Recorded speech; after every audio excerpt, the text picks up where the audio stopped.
मुल्क का पार्टीशन हुआ 1947 में, और यहां से जब मुसलमान जाने लगे तो मौलाना अबुल कलाम आजाद ने कहा कि तुम यहीं रुक जाओ। तो मुसलमानों ने उनसे सवाल किया कि हमारी हिफाजत की गारंटी क्या है मौलाना। उसके बाद पंडित जवाहरलाल नेहरू साहब आ गए और पंडित जवाहरलाल नेहरू साहब ने कहा कि आप यहीं रुक जाओ। लोगों को उन पर यकीन नहीं हुआ। गांधी जी ने कहा तो मुसलमानों ने सोचा कि एक बुजुर्ग आदमी, एक लाठी लिए हुए आदमी जो अपनी हिफाजत नहीं कर सकता, वो हमारी हिफाजत क्या करे। उसके बाद एक शख्सियत आगे आई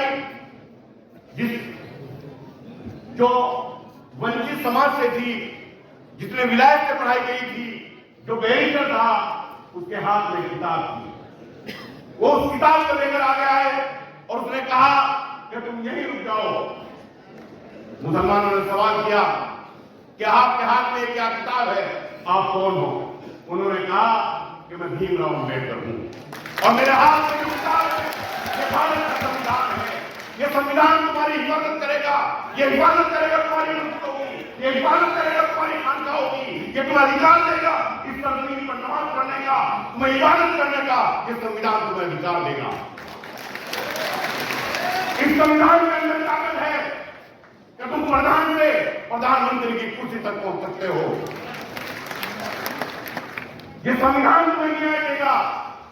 तो मुसलमानों को उस पर यकीन हो गया, बाबा भीमराव अम्बेडकर साहब पर यकीन हुआ, इस संविधान पर यकीन हुआ और इन्होंने यही रहना पसंद किया। उसके बाद मेरे दोस्तों आगे एक सफर बढ़ता है और वो दलितों की आवाज उठाते हैं, पिछड़ों की आवाज उठाते हैं, वंचितों की आवाज उठाते हैं और अपनी पूरी जिंदगी इस मिशन में गुजार देते हैं।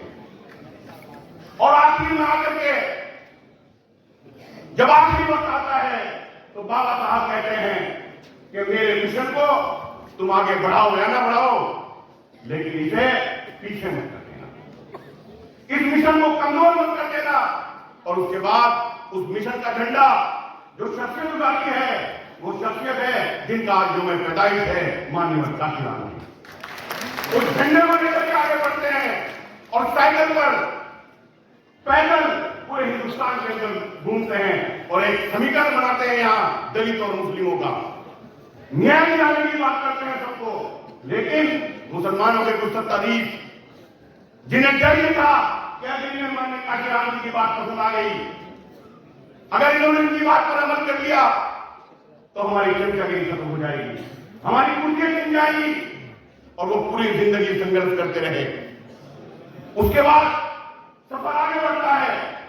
तो मेरे दोस्तों, मैं भी अपने सफर को समेटता हूं और बात बहुत नजदीक आकर करता हूं।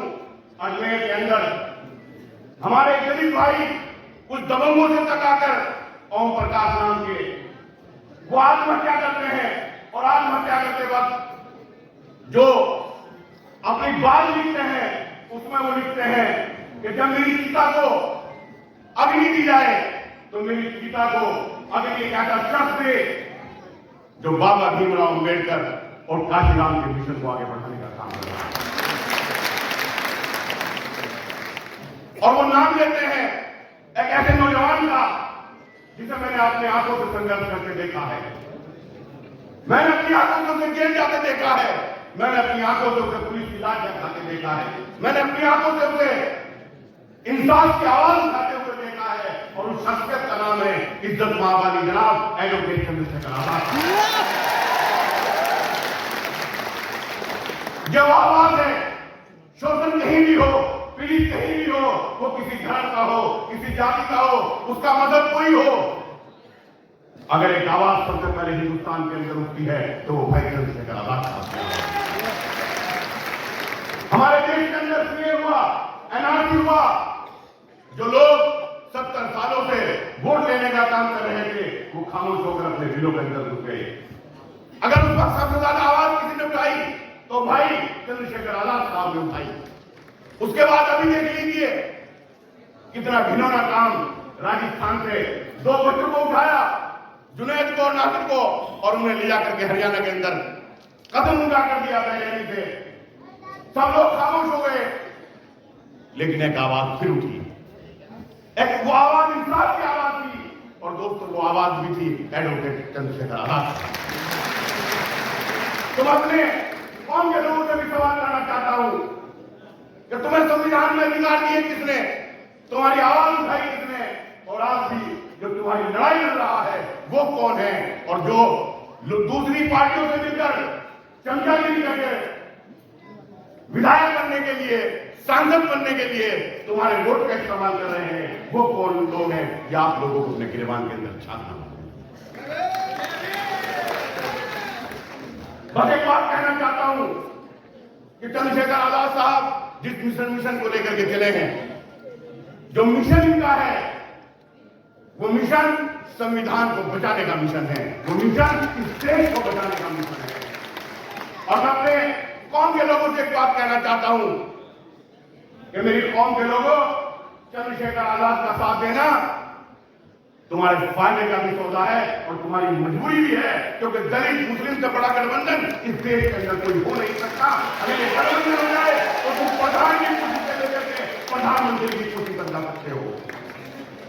अब मैं 1 मिनट में अपनी एक कविता सुना करके अपनी बात को खत्म करूंगा कि तुम्हें हक है कि तुम बस्ती जलाओ जितनी तुम चाहो, तुम्हें हक है कि तुम बस्ती जलाओ जितनी तुम चाहो, तुम्हें हक है कि तुम लाशें गिराओ जितनी तुम चाहो, तुम्हें हक है कि तुम दंगे कराओ मुल्क में सारे, तुम्हें क्या फर्क पड़ता है किसी को कोई भी मारे। तुम्हें हक है ये देखो किसी ने क्या पकाया है, तुम्हें हक है ये कहकर मार डालो भी खाया है।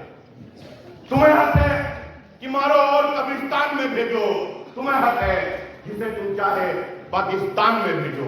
ये ताकत भी तुम्हारी है, ये ताकत भी तुम्हारी है, कायदत भी तुम्हारी है, तुम्हारा कुछ न बिगड़ेगा, हुकूमत भी तुम्हारी है, तुम्हारा ही तो है मीडिया भारत की धरती पर। उठाओ उंगलियां तुम चाहे जिसकी देशभक्ति पर, उठाओ उंगलियां तुम चाहे जिसकी देशभक्ति पर, और बढ़ाया तुमने ही यूं मंदिरों मस्जिद के झगड़े को कि तुमसे मांगना ले कोई रोटी और कपड़े को।